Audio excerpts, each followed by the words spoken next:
네, 다음 주일부터 49일, 며칠입니까?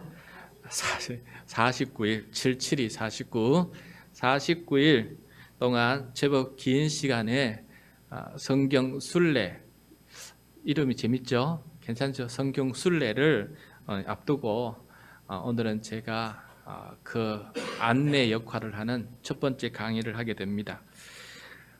여러분 여행을 잘 하는 비결을 아시고 계시는지 모르겠는데, 여행을 잘 하는 비결은 여행하는 곳을 알고 가는 것입니다. 그래야 아는 만큼 보인다라는 말이 있어요. 똑같은 것을 보아도 그 속에 담겨져 있는 의미를 아는 사람은 더 많은 것을 보고 감동이 와 닿게 되고, 거기에 담겨져 있는 이야기와 역사를 모르게 되면은 그냥 건물이고 그냥 땅이고 이렇게 이쁘다 정도밖에는 볼 수가 없는 것이죠. 여러분, 신약 성경을 읽다 보면은 예수님의 제자들이 구원 역사를 마치 순례 일정 혹은 답사 일정처럼 알려주듯이 쭉 훑어주는 이들이 몇 분 계십니다. 오늘 읽은 우리 마태복음에서는 마태의 구원 역사 순례 일정을 이렇게 들려주기도 하고, 여러분 나중에 누가복음을 보면은 누가도 구원의 역사의 순례 일정을 보여주고요. 그 다음에 요한복음에 가면 요한도 이 구원의 역사 순례 일정표를 쭉 알려주고, 그 다음에 사도행전에 가면 제법 많이 나옵니다. 베드로가 구원의 역사를 쭉 훑어봅니다. 그 다음에 돌에 맞아 죽었던 스테반도 구원의 역사를 쭉 훑어가요. 그 다음에 또 바울도 몇 번씩이나 이 구원의 역사를 쭉 훑어가요. 그리고 마지막으로 히브리서에 보면은 믿음으로 믿음의 역사를 쭉 한번 훑어가요. 그래서 역사 속에, 구원의 역사 속에 담겨져 있는 그 이야기들, 거기에 등장하는 사람들의 그 이름들을 쭉 열거하면서 이것이 바로 구원의 역사다라는 것을 사람들에게 다시 한번 알려주는 그런 메시지가 나오는 것을 보게 돼요. 그래서 저는 오늘부터 이게 49일 성경 순례가 끝날 때까지 금방 말씀드린 신약 성경에 나오는 나의 구원 역사 순례 답사기라 할까요? 그 목차라 할까요? 그 8개의 본문을 매주일 본문으로 삼아서 설교하려고 합니다. 그래서 신약 성경에 나와 있는 우리 믿음의 선배들은 구원의 역사를 어떻게 바라보았는지를 한번 저와 함께 살펴보았으면 좋겠습니다. 이것이 성경의 맥을 잡고 성경의 역사를 살펴보는 그런 좋은 기회가 되기를 바라고, 그 본문들이 성경의 전체 역사를 특히 구약 역사를 바라보는 그런 좋은 안내자 역할, 그런 매뉴얼이 될 수 있기를 바랍니다. 자, 여러분, 성경 전체 이야기는 무엇으로 시작합니까? 세상과 사람을 창조한 이야기로 시작을 합니다.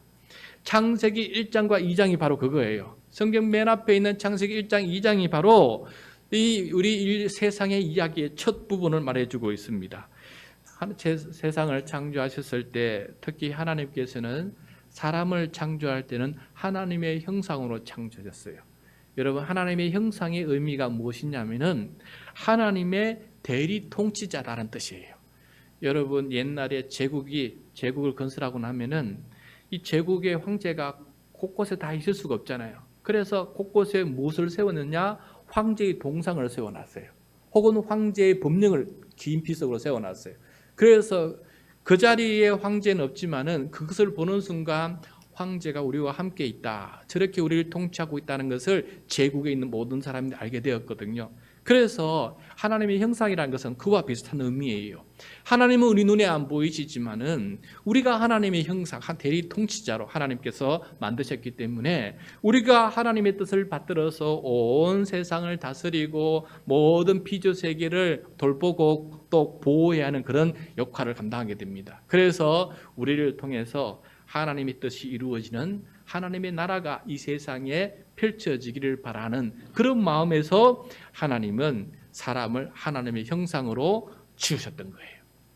그래서 에덴 동산에 넣고 이렇게 하나님의 뜻에 살아가는데, 문제는 이 사람들이 어떻게 됩니까? 교만해가지고, 하나님께서 왕이시고 나는 대리 통치자인데 지가 진짜 하나님인 것처럼 교만해져 가지고 하나님이 되고 싶어서 하나님의 말씀을 거역하고 하나님의 뜻을 배반하고 하나님의 형상, 하나님의 대리 통치자라고 하는 이 직분을 완전히 파괴시키고 자기가 하나님이다라고 이렇게 하던 일들이 벌어지게 되었어요. 이걸 가리켜서 원죄라 그럽니다. 원죄. 우리 모든 사람들의 원죄가 뭐냐? 교만해서 하나님처럼 자기가 살아가는 것. 이것이 바로 원죄입니다. 이때부터 에덴 동산에서 여러분 쫓겨나게 돼요. 에덴 동산에서 쫓겨나 가지고 고통의 삶을 살아가기 시작합니다. 그리고 이 죄의 결과에 따라서 죽음이 우리에게 심판으로 다가오게 돼요. 그래서 우리는 영원히 살지 못하는 사람이 됩니다. 죽음을 맞이할 수밖에 없고, 다음에 사탄, 마귀라 그러죠. 사탄 마귀가 우리를 유혹하는 바람에 그 유혹에 한번 넘어갔기 때문에 계속해서 이 사탄 유혹이 우리를 유혹하는 죄의 종로로 타는 삶을 살아가게 되고 말았습니다.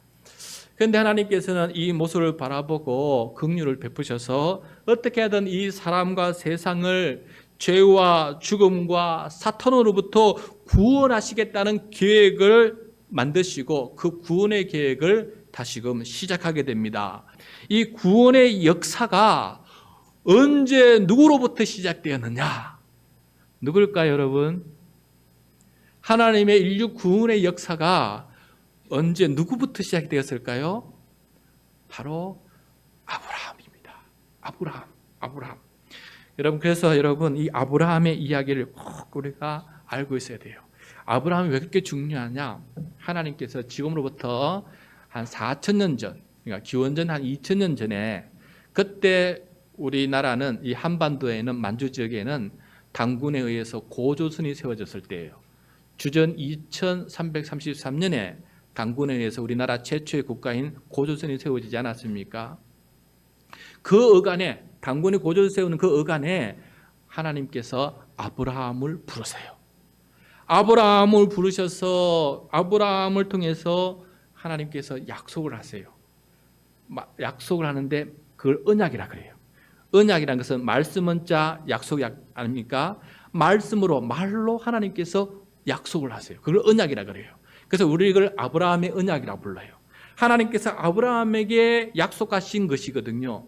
그 약속하신 그것이 바로 구원의 첫 이야기다라는 것입니다. 그도 그럴 것이 오늘 말씀 마태가 인류 구원의 역사, 예수님의 족보를 따지고 올라가는데 누구부터 시작이 됩니까? 아브라함부터 시작돼요. 아브라함부터. 그래서 여러분 성경의 맥을 잡기 위해서는 아브라함의 언약을 모르면은 성경에 맥이 잡히지가 않아요. 왜 이 긴 역사를, 이 지난한 역사를 왜 이끌어 가시는지를 알 길이 없어요. 그래서 자꾸 혼돈이 돼요. 그래서 아브라함의 언약을 알게 될 때 그 모든 구원의 역사, 예수님께서 무엇을 완성시키시는지를 알게 된다라는 것입니다. 그래서 여러분 이 마태가 아브라함부터 쭉 역사를 살펴보는데 이게 바로 아브라함부터 시작된 구원의 역사를 지금 간략하게 우리들에게 보여주는 것입니다. 자, 그 첫 구절 우리 다시 한번 읽도록 하겠습니다. 시작. 아브라함과 다윗의 자손 예수 그리스도의 계보라. 예수님의 계보를 나오는데 아브라함의 자손이라 하지 않고 한 사람이 더 등장해요. 누가 등장합니까? 다윗이. 여러분 다윗이 왜 등장하신 줄 아십니까? 금방 아브라함은 왜 등장했는지 금방 잠깐 설명해 줬어요. 그래서 그런가 보다. 구원의 역사, 인류 구원의 역사의 시작이 아브라함부터 시작되었구나라는 것을 알긴 알겠는데 그럼 다윗은 왜 등장하느냐? 다윗이 왜 저기에 등장할까? 그리고 예수님이 등장하는데 저 앞에 두 사람 이름이 왜 이렇게 중요할까? 여러분 이것을 알게 될 때에 구약이 풀려요. 구약의 이 역사가 풀려나가는 것입니다. 그래서 여러분 오늘 말씀을 통해서 꼭 기억하시기 바랍니다. 구약 전체 이야기에 있어서 구원의 역사에 있어서 내가 반드시 알아야 될 두 사람을 뽑아야 된다면 구약 성경 전체에서 내가 반드시 알아야 할 두 사람을 뽑아야 된다면 누구라고요? 아브라함과 다윗이. 왜 그 두 사람이 그렇게 중요한지를 알아야 되는 거예요. 오늘 말씀이 바로 그것을 여러분에게 좀 설교하고자 합니다. 자, 그러면 먼저 아브라함의 이름부터 나오는 부분 보겠습니다. 2절입니다. 2절 시작.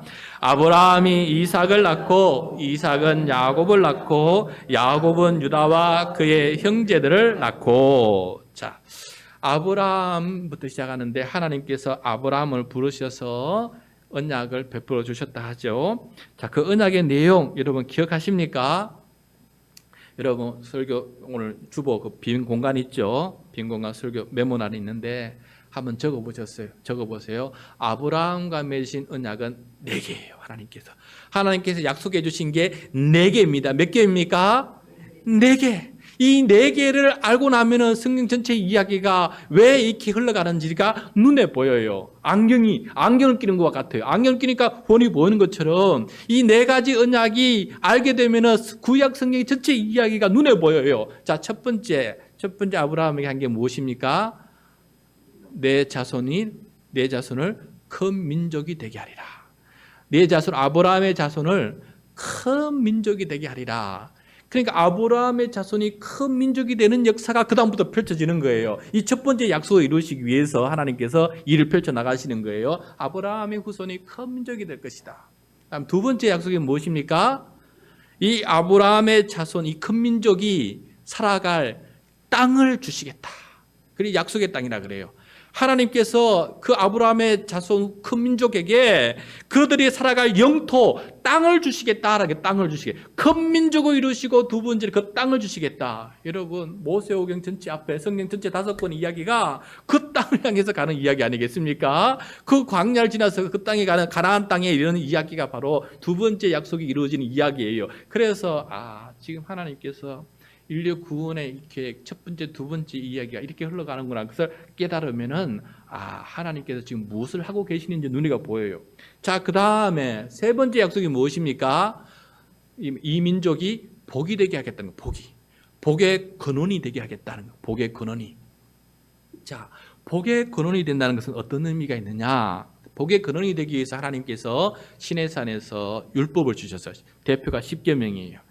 이 십계명을 행하면서 어떤 민족이 되느냐 하면 하나님의 말씀에 순종하고 하나님의 통치를 받으면서 살아가는 그런 나라가 된다. 하나님의 나라가 된다는 것이 바로 복이에요. 복. 여러분 어떤 복을 생각하고 계신지 모르겠지만은 창조주 하나님의 말씀에 따라서 그 통치를 받고 살아가는 하나님의 나라가 되는 것이 바로 복이에요. 다시 말해서 지금도 우리 마음속에 천국이 이루어지는 것이 가장 큰 복이에요. 믿습니까? 내 마음속에 천국이 이루어지는 게 이게 가장 큰 복이에요. 복. 그래서 세 번째 약속이 바로 복이 되는 거예요. 그래서 여러분 신명기 이후로 쭉 역사를 보면은 이 하나님의 말씀에 순종하지 못하면 심판을 받고 징계를 받아요. 다시 회개하고 순종하지 못하면 또 심판을 받아요. 그래서 하나님께서 줄기차게 이 이스라엘 민족을 복 있는 민족, 하나님의 나라가 되기 위해서 끊임없이 이 민족을 이끌어가는 것을 보게 돼요. 왜 그렇게 하십니까? 그렇게 하는 최종 목표가 있어요. 네 번째, 이 이스라엘 민족이 모든 민족에게 복의 통로가 되게, 이 이스라엘 민족을 세상 모든 민족에게 축복의 통로가 되게 하시는 것이 하나님의 마지막 계획이에요. 그래서 이스라엘을 통해서 세상 모든 민족이 하나님의 나라가 되는 거예요. 세상 모든 민족이 하나님을 믿고 하나님의 통치를 받으며 살아가는 나라, 그 세상이 되기를 바라는 것, 이것이 지금 하나님께서 구원의 계획을 만들어 놓으신 구원의 청사진, 인류 구원의 계획, 마스터 플랜이라는 거예요. 그래서 이것을 알고 나면 구약 성경 전체가 풀려요. 왜 열왕기상 열왕기하 읽어보면 저 왕들이 왜 저렇게 하나님의 책망을 받는지를 그 이유를 깨닫게 돼요. 하나님의 나라를 이루지 못하고 있기 때문에 그렇게 책망을 받게 되는 것입니다. 자, 그래서 여러분 이 아브라함의 이 언약이 구약 성경 전체를 통해서 이루어지고, 이걸 결국 못하니까 예수님께서 오셔서 이 4가지 언약을 다 성취해 주는 거예요. 성취를 하시되 새롭게 더 온전하게 더 온 세상을 향해서 그렇게 언약을 성취해 나가시는 것이 바로 예수님께서 하신 일이다라는 것이. 그래야 신약성을 읽을 때에도 이 아브라함의 언약을 예수님께서 어떻게 새롭게 온전하게 성취해 나가시는지 눈에 보이기 시작하는 거예요.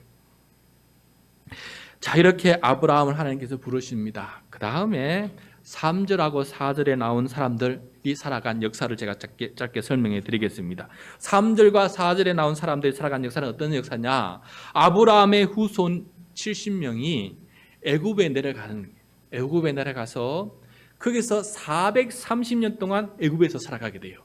그 430년 동안 70명이 장정만 60만 명이 되는 큰 민족이 됩니다.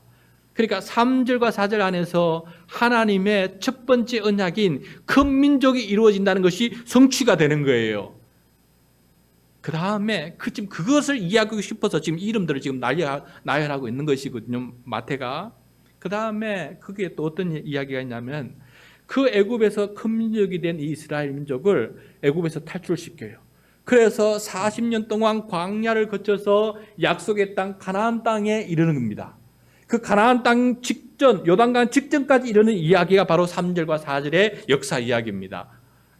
우리는 지금 이 사람들 이름을 들으면 이때 뭔 일이 있었을까 아무것도 생각 못 하는데 바로 그런 이야기가 첫 번째 언약이 이루어지고 두 번째 언약이 이루기 직전까지 이야기가 바로 3절, 4절에 나온 사람들의 이름이 그 속에 담겨져 있는 의미라는 것이죠. 그렇게 40년 광야를 이끌었던 모세의 후계자 여호수아가 이제 백성들을 이끌고 약속의 땅 가나안 땅을 점령하게 되는데 이때 가나안 땅을 점령할 때 아브라함의 직계 후손의 이름이 등장해요. 5절에 살몬입니다. 5절 같이 한번 들어가겠습니다. 시작. 살몬은 라합에게서 보아스를 낳고 보아스는 룻에서 오벳을 낳고 오벳은 이새를 낳고. 여호수아가 이스라엘 그 약속한 땅 가나안 땅을 점령할 때 요단강을 건너자마자 첫 성이 뭐냐면 여리고성이에요. 여리고성 들어보셨죠, 그죠? 이 여리고성을 점령하기 위해서 먼저 정탐꾼을 보내요. 그 정탐꾼 2명 중에 한 사람이 누군지 아면은 살몬이에요. 살몬이 그 정탐꾼을 되어 있었던 것입니다. 그런데 이 정탐꾼이 그만 들켜버리잖아요. 잡혀 죽을 운명에 있었어요. 그런데 이 정탐꾼 2명의 생명을 구해준 사람이 누굽니까? 예, 기생 라합이에요.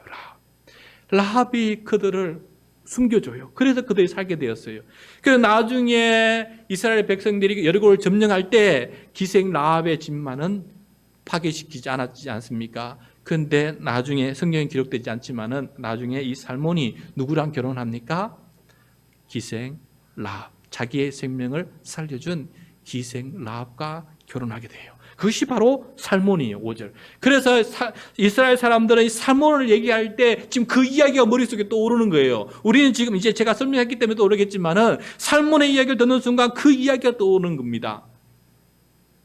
그리고 난 다음에 보아스를 낳게 되는데 이 보아스는 또 어떻게 됩니까? 룻과 결혼해야 돼요. 여러분 룻이 누군지 잘 기억나시죠? 모압의 여인이었는데 시어머니 나오미를 따라서 자기 민족 버리고, 그죠? 나오미를 따라서 베들레헴으로 돌아와서 그 이후로 여호와 하나님을 섬기는 백성이 되지 않았습니까? 그 룻을 어여삐 여겨서 보아스가 그에게 결혼해서 자녀를 낳게 되지 않습니까? 그렇게 낳은 게 오벳이고 그렇게 또 낳은 것이 이새인데 이새가 바로 다윗의 아버지예요. 다윗의 아버지. 그러니까 여러분 이게 5절을 읽을 때에는 어떤 이야기가 들으냐면 하나님의 약속, 하나님의 언약 두 번째가 약속의 언약이 이루어지는 거예요. 큰 민족을 이루어졌고 이번에는 5절 읽으면서 하나님께서 그들의 땅을 차지하게 주시겠다고 하는 땅을 차지하는 두 번째 아브라함의 언약이 이때 이루어지고 있는 것이라는 것이에요. 그래야 여러분 지금 이야기가 눈에 들립니다.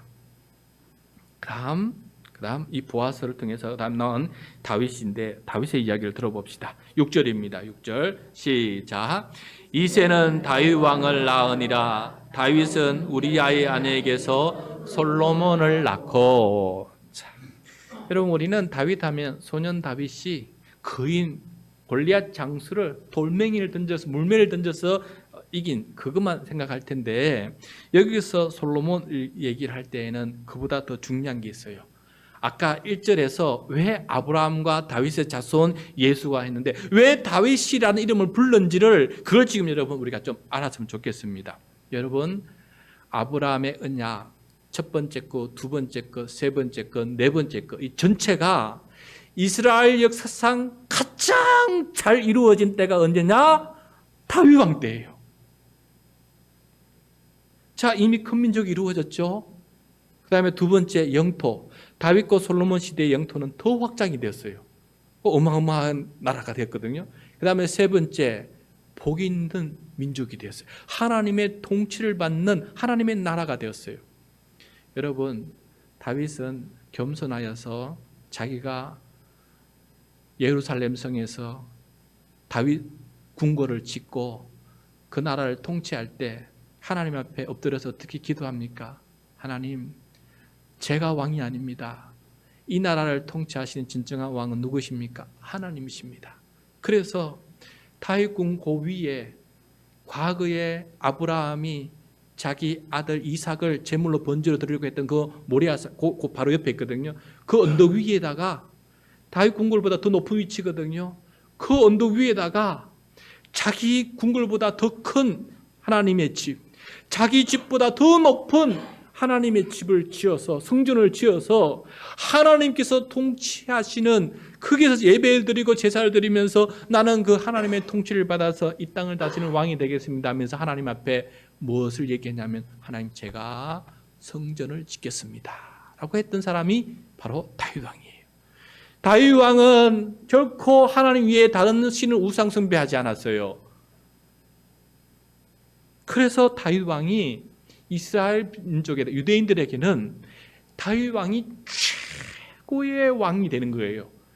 그래서 지금도 그들은 다윗의 후손으로 메시아가 올 것인데 그 메시아가 올 것이다. 그래서 다윗 왕처럼 그 이스라엘에게 모든 땅을 회복하고 그 나라의 왕국을 세울 사람을 지금도 유대인들은 기다리고 있는 거예요. 그래서 여러분, 다윗 왕이 왜 아브라함과 다윗의 자손 예수라 했을 때 왜 다윗이 나오느냐? 아브라함의 언약을 예수님 이전에 가장 하나님 나라다운 하나님의 나라를 만든 사람, 그리고 이 다윗 덕택에 솔로몬이 왕이 되었어요. 솔로몬은 그의 아버지 덕택이에요. 그래서 그 땅을 유지하면서 그 평화로운 나라를 만들었는데 그때 스바의 여왕이 찾아와요. 스바의 여왕이 솔로몬을 찾아와서 다윗과 솔로몬이 만든 이 위대한 나라를 본받고 싶어서 저런 나라 한번 만들어보고 싶어서 찾아오게 돼요. 이 스바의 여왕이 그 모든 것을 바라보면서 감탄하고 돌아가지 않았습니까? 그래서 스바의 여왕이 돌아가서 만든 하나님을 섬기는 또 하나의 나라를 만들었어요. 그것이 바로 지금의 어디입니까? 에티오피아예요. 에티오피아. 바로 그 스바 여왕의 후손이 창시자가 된 그들 에디오피아의 역사를 보면 스바 여왕 그들의 아버지는 누구냐? 솔로몬으로 돼 있어요.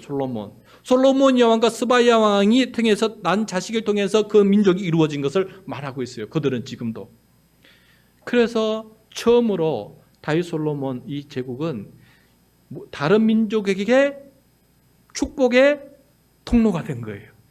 미흡하지만은 저 모든 민족에게 축복의 통로가 되지 않았지만은 그래도 스바와 영에게 축복의 통로가 된 것이 바로 다윗 왕 때 이루어진 것입니다. 그래서 다윗 왕을 그렇게 그들은 존중하고 있는 것이고 바로 오늘도 1절에 아브라함과 다윗의 자손 예수라고 하는 말이 나오게 된 것입니다. 여러분, 우리가 구약성을 읽어나갈 때 다윗을 꼭 기억하시기 바랍니다. 다윗 이야기가 굉장히 길어요. 그 이야기를 보면서 혼란과 핍박과 고통 가운데 자식이 쿠데타하고 자식에게 궁궐을 빼앗기면서 그 힘든 상황을 살아가면도 불구하고 그가 변함없이 하나님 앞에 회개하고 하나님을 붙들고 하나님께 기도했던 그 다윗의 이야기를 여러분 꼭 명심하시면서 내가 구약 성경에서 도대체 누구를 본받아야 될까 할 때는 다윗을 본받는 사람이 되어야 된다. 사실 꼭 명심하시길 바랍니다. 그런데 여러분, 이 솔로몬 말년부터 이스라엘은 급격하게 타락의 길, 쇠퇴의 길을 걸어가게 돼요. 급격하게 특히 솔로몬 말년에는 이 솔로몬이 얼마나 교만했냐면은 수많은 우상을 숭배하고 하나님을 거역하는 말년의 추악한 모습으로 끝이 나요. 그냥 다윗처럼 끝까지 하나님을 섬기지 못하는 아주 추악한 왕이 되고 말아요. 그래서 솔로몬 왕은 그 아들 낳았는데 르호보암인데 그 르호보암의 이야기가 나온 게 바로 7절이에요. 7절 같이 읽겠습니다. 시작. 솔로몬은 르호보암을 낳고 르호보암은 아비야를 낳고 아비야는 아사를 낳고. 자, 여러분, 솔로몬과 르호보암 이야기가 나오는데 이 이름을 들을 때 이스라엘 사람들은 무슨 이야기를 떠올리냐면은 솔로몬이 다윗이 왕국한 그 모든 나라를 삽시간에 무너뜨렸던, 영적으로 완전히 타락해버렸던 이 솔로몬의 말년 이야기가 떠오르는 거예요. 그러고 난 다음에 르호보암을 읽을 때는 어떤 얘기 나오냐, 솔로몬이 말년에 폭군이 됐거든요. 수많은 궁궐과 수많은 것을 건축하면서 사람들을 강제에 노역시키고 그들에게 채찍을 가하면서 백성들을 억압하는 하나님의 대리 통치자답지 못한 포악군이 되었어요. 그런데 문제는 그 아들 르호보암은 더 심해요. 르호보암은 더 심한 그런 포악이 되었어요. 그래서 이스라엘 백성들은 이 르호보암을 얘기를 듣는 순간에 머리가 그냥 화가 치밀어 오르는 거예요. 마치 우리 일제치하에 그 폭력을 당한 그 이야기가 떠오르는 것처럼 르호보암의 이야기를 들어오면은 우리나라가, 우리 백성이, 우리 이스라엘이 이렇게까지 망할 수 있을까 할 정도로 가슴을 치밀어 듣는 이야기가, 이름이 르호보암이에요, 여러분. 르호보암. 그때 르호보암, 그때 북쪽의 9개 지파가 반란을 일으켰어요. 도저히 이 왕 밑에서 우리 못 살겠다. 그래서 북쪽의 9개 지파가 따로 떨어졌어요. 그때부터 여러분, 르호보암부터 이스라엘은 2개 나라로 쪼개지는 거예요. 그래서 북왕국을 북이스라엘이라 부르고 남왕국을 유다 중심의 나라였기 때문에 남왕국을 남유다라 그래요. 르호보암부터 나라가 쪼개진 거예요. 그래서 이 르호보암 이름을 듣는 순간에 우리가 하나님 앞에 교만해져서 포악해져서 나라가 두 쪽이 된 이 나라, 그게 바로 르호보암을 읽을 때마다 가슴을 치면서 읽는 이름이 바로 르호보암인 거예요. 그런데 이 갈라진 이 왕국이 어떻게 되느냐? 두 왕국 다 하나님의 말씀대로 살지 못한 거예요. 그래서 북왕국은 먼저 아수르 제국에 의해서 멸망을 당해요. 그냥 나라가 사라져 버렸어요. 그 다음에 조금 더 존속하다가 남왕국도 여러분 어느 나라에서 멸망합니까? 남왕국은 어느 나라에서 여기에서 멸망합니까? 우리 예레미야 읽으면서 수없이 들었던 민족 이름 생각나죠? 그렇죠. 바벨론 제국에서, 아수르에 의해서 새로운 제국이 생겼는데 바벨론이에요. 그 바벨론 제국에 의해서 남유다는 또 멸망하게 되는 것입니다. 그 멸망할 때 그 이야기가 바로 11절입니다. 11절 같이 읽겠습니다. 시작. 바벨론으로 사로잡혀 갈 때 요시야는 여고냐와 그의 형제들을 낳으니라. 바벨론 나오지 않습니까? 바벨론 얘기 나올 때마다 우리가 하나님께서 세우신 이 나라가 완전히 망가졌다, 바벨론 이야기 들으면은 그 얘기가 떠오르는 거예요. 그 다음에 여기서 요시야의 아들 여고냐, 우리 말로 하면 여호야긴입니다. 여호야긴, 정확히 말하면 손자죠. 요시야의 손자입니다. 여호야긴 왕이 그 신하들과 함께 붙잡혀서 바벨론으로 2차 포로로 갈 때 붙잡혀 가지 않습니까? 이스라엘 그 여호야긴 왕과 생과 백성들이, 그때 좋은 일꾼들은 다 붙잡혀 가지 않습니까? 예술가들과 건축가들과 그런 다 붙잡혀 가지고 거기에 바벨론에서 살기 시작합니다. 그 여고냐가 바로 여호야긴 왕이에요. 그때부터 이 족보가 바벨론으로 넘어가, 바벨론에서 족보가 이어지는 것을 보게 됩니다. 그리고 난 다음에 이 족보가 12절에서 이어집니다. 12절. 그다음 시작. 바벨론으로 사로잡혀간 후에 여고냐는 스알디엘을 낳고 스알디엘은 스룹바벨을 낳고. 자, 여기서 여러분 마지막에 스룹바벨, 이게 왜 이렇게 스룹바벨이 바로 60년 동안 그 바벨론 포로로 살다가 나라가 또 바뀌어요. 바벨론 제국이 멸망하고 바사 제국이 생겨요.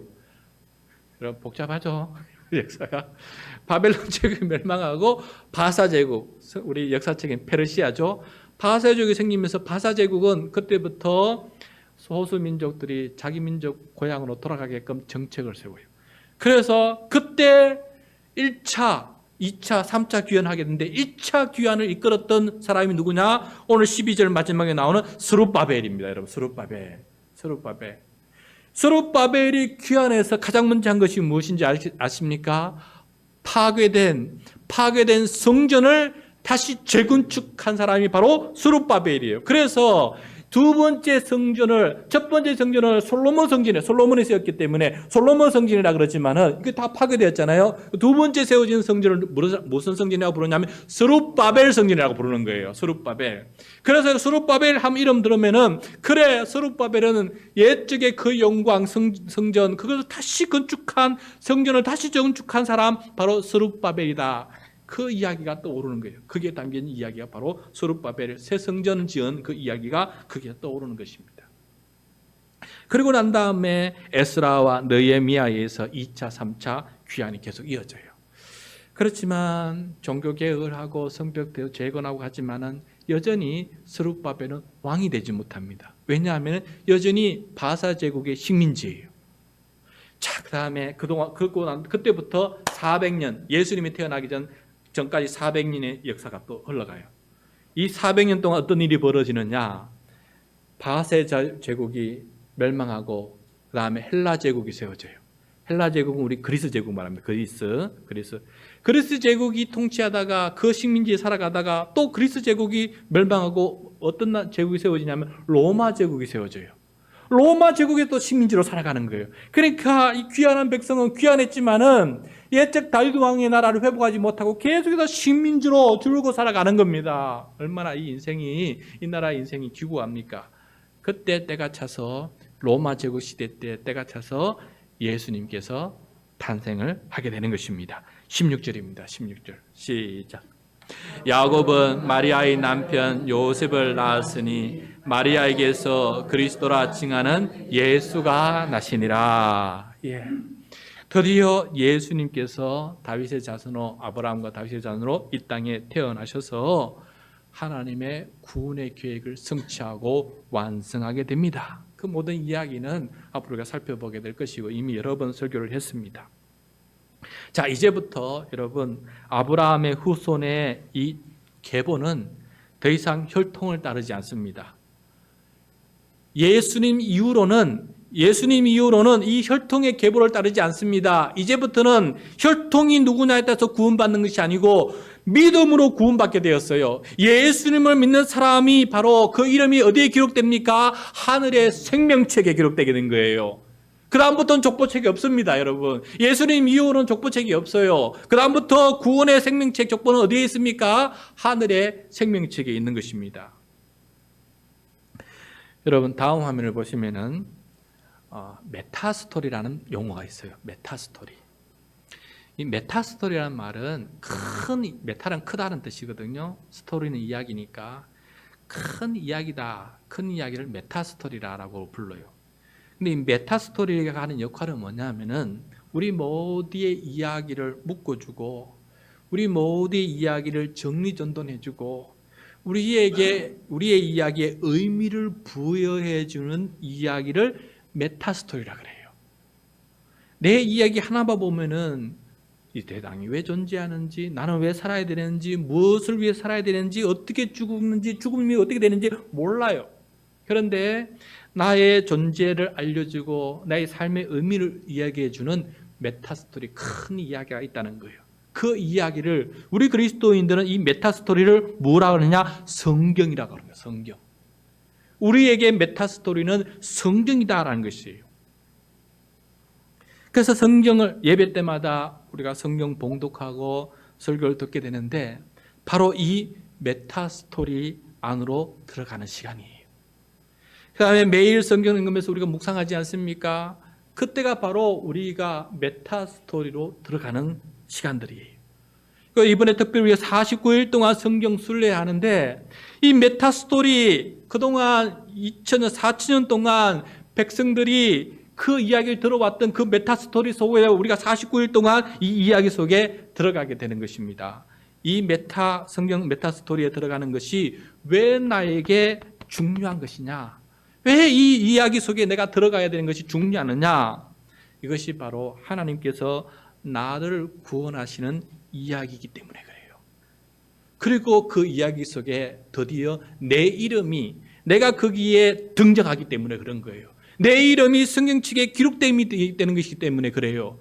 내가 생명책에 기록되는 그 구원의 이야기가 과거에 어떻게 흘러왔는지를 알아야만이 내가 생명책에 기록된다는 것을 알 수 있는 거 아니겠어요? 그러므로 이 성경을 읽는 것이 왜 그렇게 중요하냐? 바로 그 구원의 이야기 속에 내가 거기에 등장인물로 들어가기 때문에 그렇게 중요한 것입니다. 그래서 메타스토리에 내가 한 일부가 이제 되는 것이죠.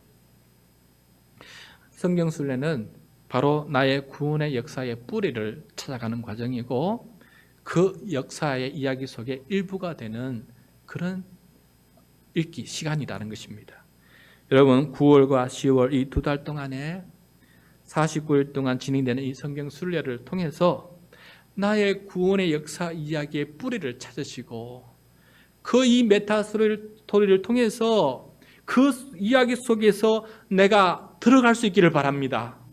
그 이야기의 일부가 될 수 있기를 바랍니다. 그 이야기의 일부는 어디에 기록되고 있느냐? 하늘의 생명책에 기록이 되고 있습니다. 나의 이야기가 그게 기록되고 있다는 것입니다. 그러므로 이 이야기를 읽고 그 이야기를 계속 이어가는 것이 나에게는 너무나 소중한 이야기이기 때문에 이 성경책을 그렇게 소중히 여기고 읽어나가는 것입니다. 여러분 오늘 우리가 이스라엘 구약 성경에 예수님 전까지 구원의 역사에 나타난 족보에 나타난 이 이름을 살펴보았어요. 몇 명이 나오는지 모르겠어요. 한 39명쯤 나오는 것 같은데 다 적어놓지도 않았어요. 중요한 사람들은 뽑아서 적어놨어요. 그런데 우리는 이거 다 이 사람들 이해하지 못하지만 이 이름을 듣는 순간에 유대인들은 맞아 하면서 그렇게 읽어가는 이름들이에요. 그러면 여러분 우리도 이 성경을 읽어 나갈 때 맞아 하고 읽을 수 있는 사람이 돼야 되지 않겠습니까?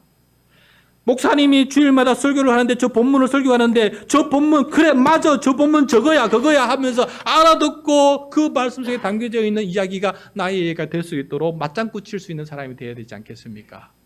그러므로 여러분 이 이야기는 앞으로 그렇게 무시하면 안 됩니다. 나의 구원의 이야기예요. 메타스토리예요. 이걸 잃어버리면 우리는 뿌리를 잃은 것과 똑같은 것입니다. 내가 왜 태어난지도 모르고 왜 살아야 되는지도 모르는 삶을 살아가게 된다는 것이지요. 그러면 얼마나 소중한 그런 이야기가 바로 이 성경 이야기입니까? 이 성경 이야기를 잘 알고 또 그 이야기를 잘 이어나갈 수 있는 구원의 이야기를 잘 이어나갈 수 있는 저와 여러분 우리 모두가 되시기를 간절히 축원드립니다.